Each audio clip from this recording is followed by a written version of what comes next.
পবন আর সোনু দুজন ভাই ছিল।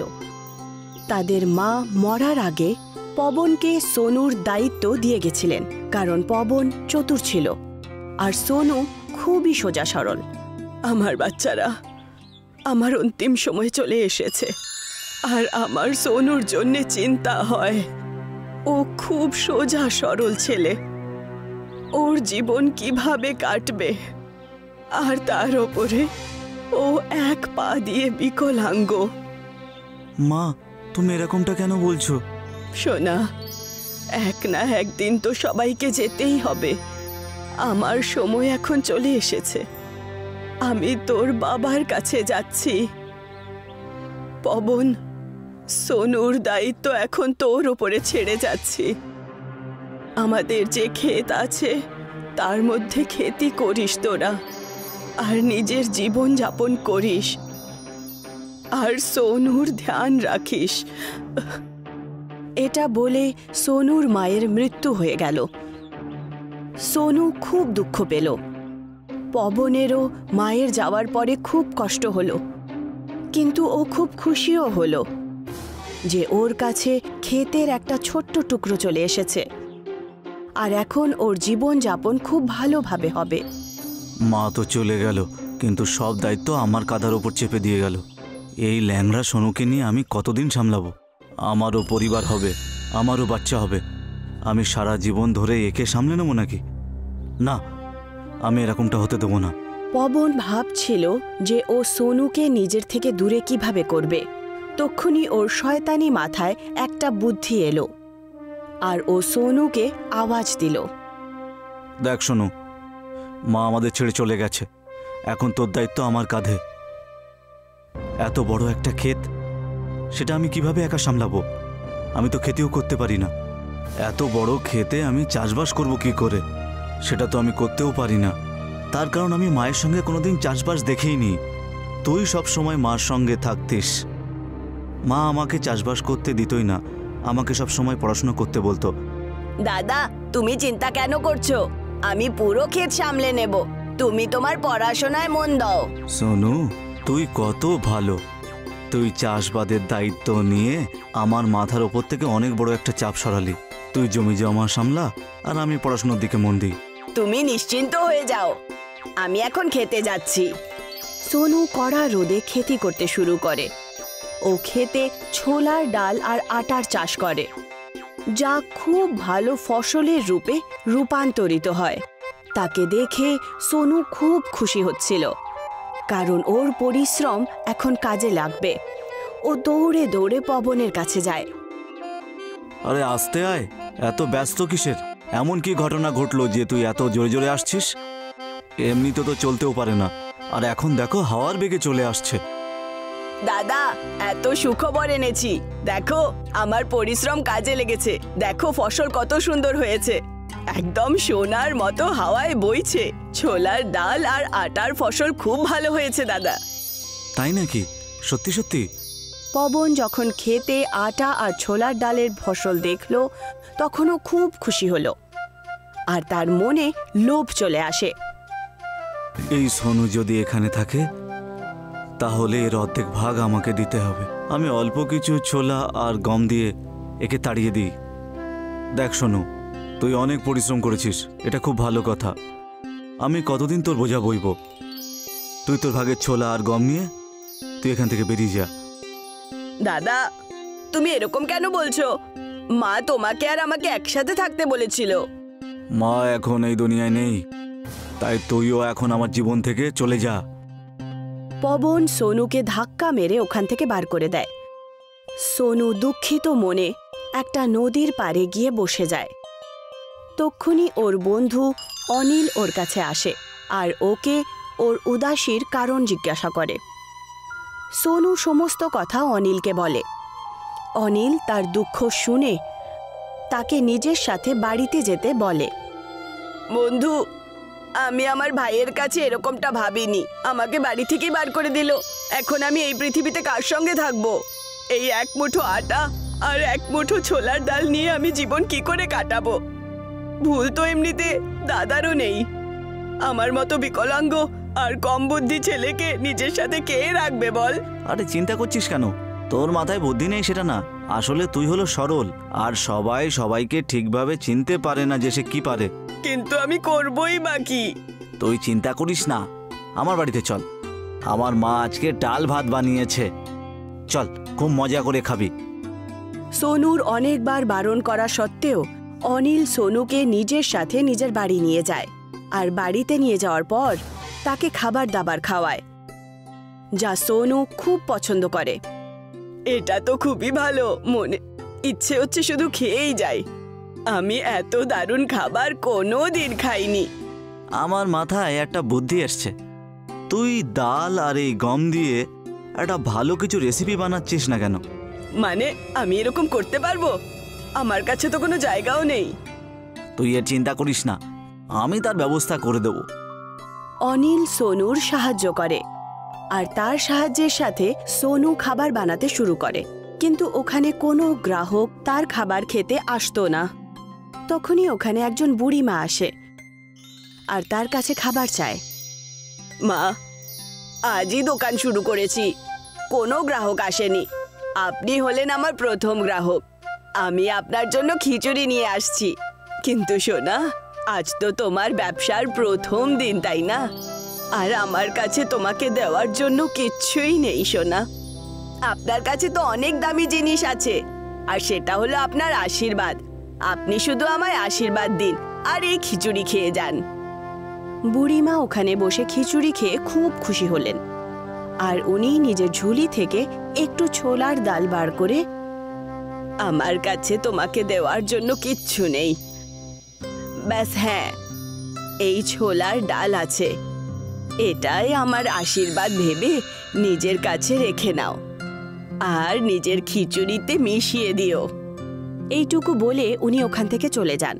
পরের দিন সোনু আবার খিচুড়ি বানাতে শুরু করে, আর ওই বুড়িমার দেওয়া ছোলার ডাল ওই খিচুড়িতে দিয়ে দেয়। খিচুড়ি তৈরি হওয়ার পর ওখানে গ্রাহকদের ভিড় জমা হয়ে যায়, আর বিকেল অবধি তার অনেক রোজগার হয়। কিন্তু সে তার আমদানিতে বিশ্বাসই করতে পারছিল না। আমার তো বিশ্বাসই হচ্ছে না, একই দিনে এত টাকা রোজগার করে ফেললাম। কাল রাত অবধি তো একটা গ্রাহকও ছিল না এখানে। এসব হলো তোর ভালো কর্মের ফল। তুই যে ওই বুড়িমাকে খাবার খাইয়েছিলি, তার বদলে উনি যে ডাল দিয়েছিল, তার জন্যই সবকিছু হয়েছে। ও ডালের রূপে তোকে আশীর্বাদ দিয়ে গেছেন। এবার তুই অনেক কামাই করে একেবারে মালামাল হয়ে যাবি। এখন এই ডালের রেসিপিটা জাদুই হয়ে উঠেছে। সোনু এই কথাটা জেনে খুব খুশি হয়, আর সে নিজের পরোপকার জারি রাখে। খিচুড়ি সবাই পেট ভরে খেত, আর যখন বিকেলে খিচুড়ি বেঁচে যেত, সেই বেঁচে যাওয়া খিচুড়ি সে তাদের মধ্যে বিতরণ করে যাদের ঘরে খাবার জন্যে টাকা পয়সা থাকে না, ও গরিবদের মধ্যে এই সমস্ত খিচুড়ি বিতরণ করে দেয়। এখন ওর রোজগার অনেক বেশি বেড়ে যায় আর খুব ধনী হয়ে ওঠে।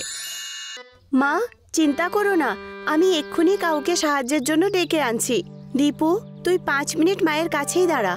হ্যাঁ দিদি, ঠিক আছে। সরিতা পালিয়ে গিয়ে প্রতিবেশী বিক্রমের বাড়িতে গিয়ে পৌঁছয় আর জোরে জোরে দরজা ধাক্কাতে থাকে। বিক্রম আঙ্কেল, দরজা খুলুন প্লিজ। বিক্রম আঙ্কেল, দরজা খুলুন প্লিজ। বিক্রম আঙ্কেল। 2 মিনিট পরে বিক্রম দরজা খোলে। আঙ্কেল, মায়ের শরীর হঠাৎ করে খারাপ হয়ে গেছে, আপনি চলুন না প্লিজ। বিক্রম আর সরিতা দৌড়ে গিয়ে সরিতার বাড়িতে পৌঁছায়। সরিতার মা তখনও অজ্ঞান হয়ে আছে, আর সরিতার ছোট ভাই দীপু কাঁদতে কাঁদতে ওর মাথায় হাত বুলাতে থাকে। বিক্রম তাড়াতাড়ি করে অ্যাম্বুলেন্স ডাকে এবং সবাই মিলে হসপিটাল পৌঁছায়। সেখানে সরিতার মাকে অ্যাডমিট করে দেওয়া হয়। সরিতা একটা বেঞ্চে বসে থাকে, তখনই তার পাশে বিক্রম এসে বসে। সরিতা, তুমি ঠিক আছো তো? আঙ্কেল, মায়ের ঠিক হতে আর কত সময় লাগবে? ডাক্তার বলেছে যে তোমার মায়ের হার্টের অসুখ করেছে, ওনার হার্ট অপারেশন করতে হবে, আর 1 মাস ধরেও অ্যাডমিট করে রেখে দিতে হবে। এখন আমরা কি করব আঙ্কেল? আমি তোমাকে পুরো সাহায্য করার চেষ্টা করব, কিন্তু অপারেশন খুবই কস্টলি, আর এত টাকা তো আমার কাছেও নেই। ডক্টর আজই টাকা জমা করার জন্য বলছে, না হলে ও চিকিৎসা শুরু করবে না। কিন্তু আমরা এত টাকা কোত্থেকে আনবো? সরিতা, অপারেশনের জন্য এই টাকা জমা করতে অক্ষম হয় আর ডক্টর সরিতার মায়ের চিকিৎসা বন্ধ করে দেয়। সরিতার মা ঘরে ফিরে আসে, কিন্তু পরের দিনই ওনার আবার হার্ট অ্যাটাক করে এবং ওনার মৃত্যু হয়।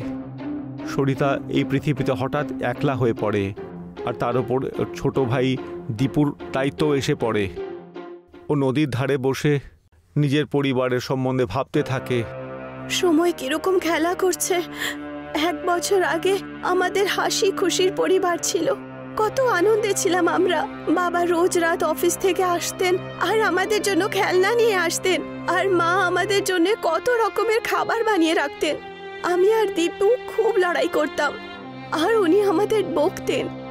আমরা সবাই মিলে খেতাম, হাসতাম আর ঘুরতে যেতাম। আমার বাবার আমি প্রিয় মেয়ে ছিলাম, কিন্তু সেদিন রাত সব পাল্টে গেল যখন বাবা রোড অ্যাক্সিডেন্টে মরে গেলেন। এখন এই পৃথিবীতে দীপু ছাড়া আর আমার কেউ নেই, কিন্তু আমাকে সাহস রাখতেই হবে। দীপুর জন্য বেঁচে থাকতে হবে। আমাদের কাছে ব্যাস এখন মা বাবার বাড়ি বেঁচে আছে, আর কিচ্ছু নেই। সরিতা যখন ঘরে ফেরে তখন দেখে ওর ভাই দীপু বাইরে দাঁড়িয়ে কাঁদছে। কি হয়েছে দীপু? বিক্রম আঙ্কেল কোথায়? উনি তো তোর দেখাশোনা করছিলেন। সেই সময় বিক্রম ঘরের ভেতর থেকে কিছু পেপার নিয়ে বেরিয়ে আসে আর সেগুলো সরিতার হাতে ধরিয়ে দেয়। এই নাও তোমার ঘরের কাগজপত্র, এই বাড়ি এখন আমার, তোমরা এখানে থাকতে পারবে না।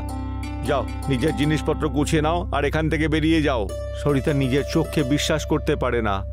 ও বিক্রম আঙ্কেলকে ভরসা করত, কিন্তু তার এই অসুবিধার ফায়দা উঠিয়ে বিক্রম সরিতার ঘরকে নিজের নামে করে নিয়েছিল। সরিতা আর দীপু গৃহহীন হয়ে পড়ে। সরিতার কাছে কোনো রাস্তা ছিল না, ও একা লড়তেও পারছিল না। ও দীপুকে নিয়ে রাস্তার ধারে বসে পড়ে। দিদি, মা বাবা কোথায় চলে গেছেন? ওরা আমাদের নিতে কেন আসছেন না? আমাদেরকে খাবার কেন দিচ্ছেন না? দিদি, আমার খুব খিদে পেয়েছে। তুই চিন্তা করিস না দীপু, মা বাবা কোথাও যায়নি। ওরা সবসময় আমাদের সাথেই আছেন আর আমাদের দেখছেন, ব্যাস আমাদের কাছে আসতে পারছেন না। কিন্তু আমি আছি তো তোর সাথে, আর সব সময় থাকবো। এখন তুই ঘুমিয়ে পড়, কাল আমি তোকে পাক্কা কিছু না কিছু খাওয়াবো। সরিতা দীপুকে অনেক কষ্ট করে শুয়ে দেয়। তারপরে সে আশেপাশের হোটেলে খাবার আনতে যায়। সেখান থেকে হোটেলওয়ালা তাকে ভাগিয়ে দেয়। তারপরে সে রামধারীর হোটেলে গিয়ে পৌঁছায়। আঙ্কেল, 2 দিন ধরে কিচ্ছু খাইনি, আমাকে কিছু খেতে দিন প্লিজ, প্লিজ আঙ্কেল।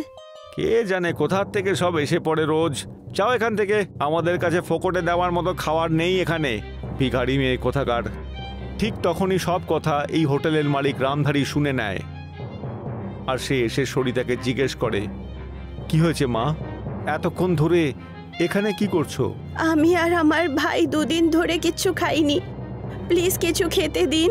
ঠিক আছে, আমি দিচ্ছি তোমাকে। তোমার লজ্জা করে না কোনো ক্ষুধার্তকে এভাবে তাড়িয়ে দিতে?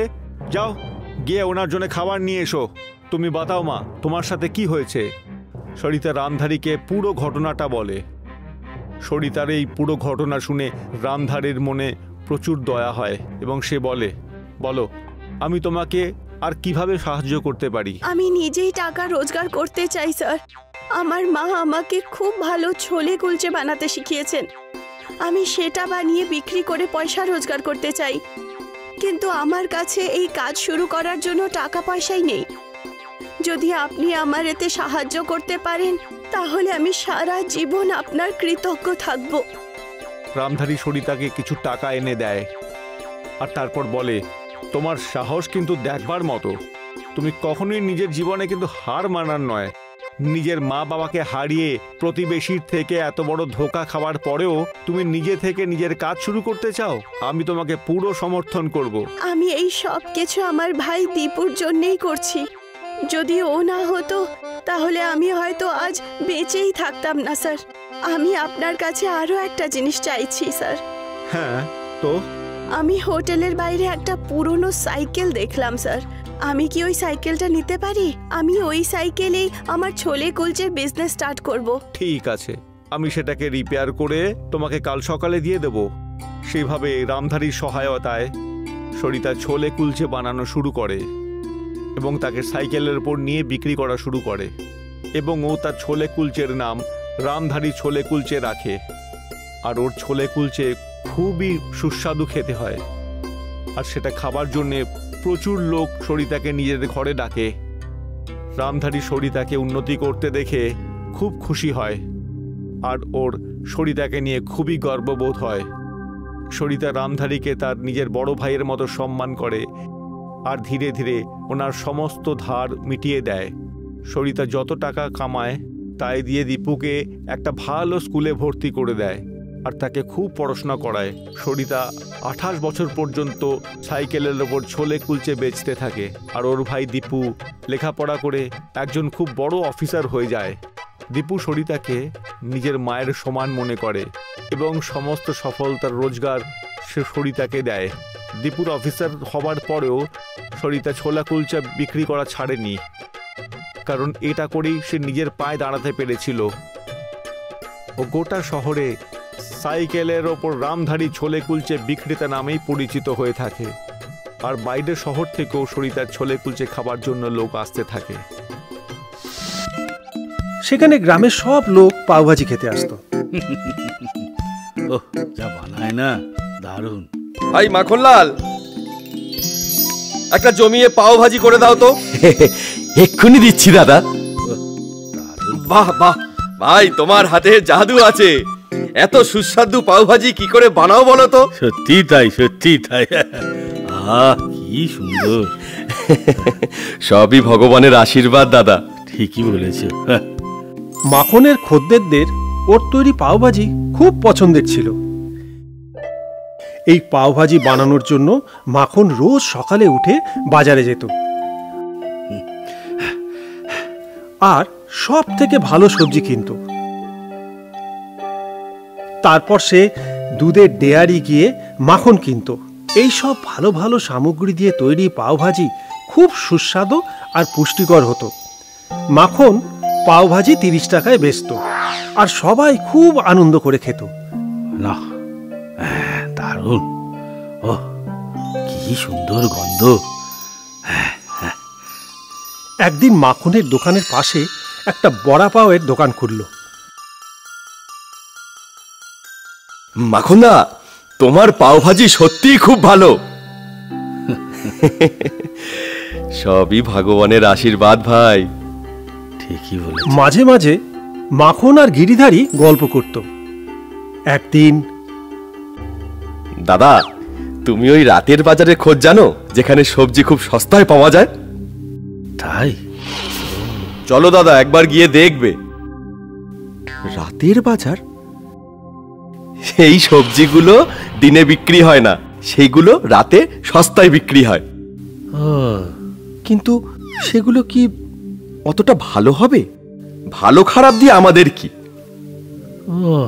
এতে আমাদের ভালো লাভ হবে দাদা। তাছাড়া যারা খাবে তাদের কাছে স্বাদের কোনো তফাৎ হবে না। তা হবে হয়তো। চলো আজকে রাতেই যাওয়া যাক। গিরিধারী আর মাখন রাতের সবজি বাজারে গেল। সেখানে মাখন অর্ধেক দামে সবজি কিনল। এখানে তো অর্ধেক দামে পাওয়া গেল। দেখেছো, আমার কথা তো বিশ্বাস হয়নি। এইবার দেখবে কত টাকা লাভ হয়। পরের দিন মাখন ওই সবজি দিয়ে পাওভাজি বানালো। বাহ দাদা, দারুণ দারুণ। মাখন মনে মনে খুব খুশি হলো।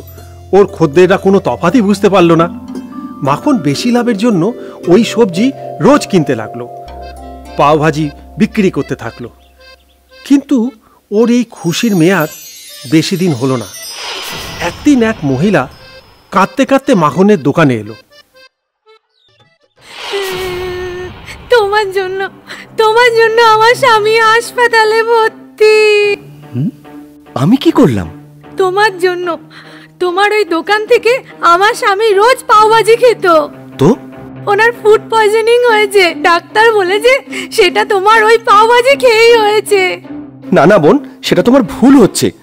আর সেটা শুনেই ওর খদ্দেররা পাওভাজির থালা নামিয়ে রাখে। এই বাবা! আরে আরে, আমার কথা শোনো, এটা হতে পারে না। মাখন বোঝানোর চেষ্টা করছিল, কিন্তু কোনো খদ্দেরই ওর কোনো কথা শুনছে না। সবাই একে একে চলে গেল। তারপর থেকে গ্রামের কোনো লোক মাখনের পাওভাজি খেত না। কেন অন্য লোকের বুদ্ধি শুনতে গেলাম?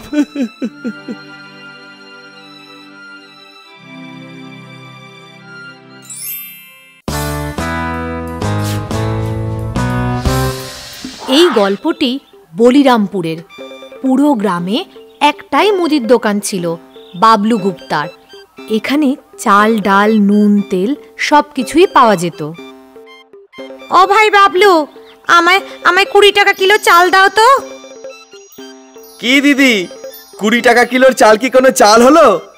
একটু ভালো চাল খাও। ওই দেখো 25 টাকা কিলো, কত ভালো চাল। না গো ভাই, এখন তো বাজার করছি, এত টাকার চাল কিনে নিলে চালাবো কি করে বলো? তুমি আমাকে ওই 20 টাকার চালটাই দাও। আচ্ছা ঠিক আছে। বাবলু ওই খরিদ্দারকে 20 টাকা কিলো চাল দিয়ে দিল। গ্রামের লোকেদের কথা চিন্তা করে বাবলু এবার কম দামের চাল কিনতে গেল। বাবলু একটা হোলসেলারের দোকানে গেল। ও দাদা, কিছু কম দামি চাল দাও, ওই দামি চাল তো কেউ নিচ্ছেই না গো। ভালো জিনিসের দাম তো ভালোই হবে, তাই না? তুমি একটা কাজ করো, দামি চাল যখন দোকানে রাখতে চাইছো না, বেশ ভালো কথা, ওই কম দামি চালই রাখো। তোমার কথাই ঠিক। ঠিক আছে, তুমি আমাকে ওই 15 টাকা কেজি চালই 2 বস্তা দিয়ে দাও। ওই হোলসেলার নিজের কাজে ব্যস্ত হয়ে পড়ল। ওই হোলসেলারের কাছেই কাজ করত একটা ছেলে বাবলুর কাছে এলো। দাদা, আপনার কম দামি চাল চাই তো? হ্যাঁ। তো আপনি একটা কাজ করুন, পিছনের 2টো গলির পরে একটা বড় গোডাউন আছে, ওইখানে যান। ওইখানে 10 টাকা কিলোর চাল আপনি পাবেন। 10 টাকা? হ্যাঁ।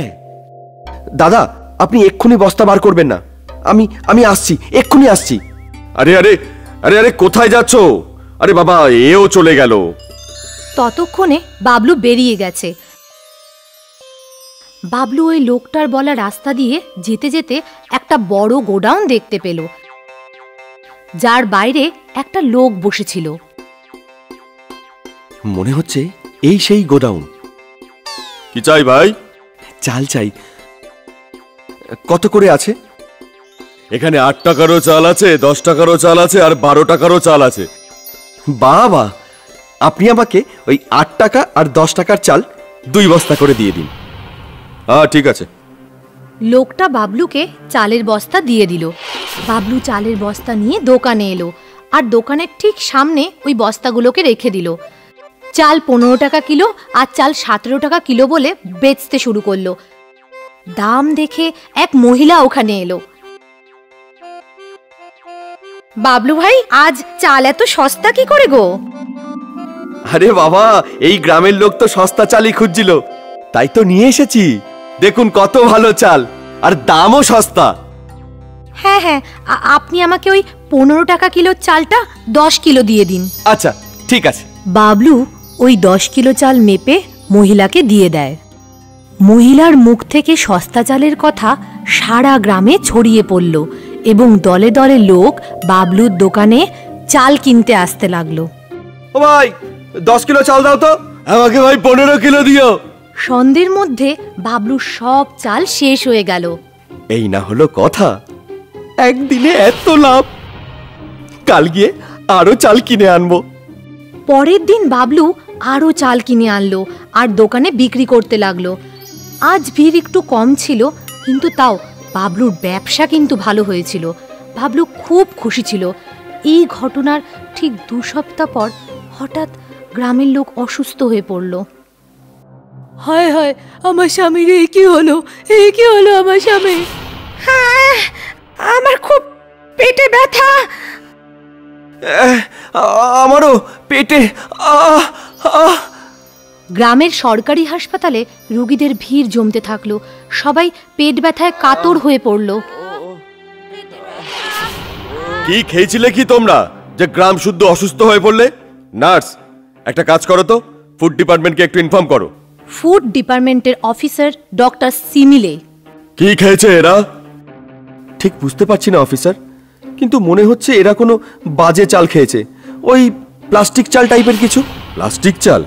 হ্যাঁ। যেহেতু গ্রামে ওই একটাই মুদির দোকান ছিল, তাই তারা সোজা ওখানে পৌঁছালো। ওরা চালের স্যাম্পেল তুলল। ওখানে দাঁড়িয়েই চালের স্যাম্পেল টেস্ট টিউব কেমিক্যালের মধ্যে ফেলে, আর সঙ্গে সঙ্গে কেমিক্যালের রং লাল হয়ে যায়। প্লাস্টিক চাল বিক্রি করো, ধরো ওকে, ধরো। স্যার, আমি কিচ্ছু জানি না স্যার। কোথা থেকে কিনেছো এই চাল? আমি বলছি। বাবলু অফিসারকে ওই গোডাউনে নিয়ে গেল। যে লোক ওই গোডাউনে কাজ করত, পুলিশ তাকে ধরল আর বাবলুকেও গ্রেপ্তার করলো। এইভাবে প্লাস্টিক চাল বিক্রির সমস্ত গ্যাংয়ের পর্দা ফাঁস হয়ে গেল। কিন্তু এই ঘটনায় গ্রামবাসীরা অনেক দিন ধরে দুর্ভোগ সহ্য করেছিল।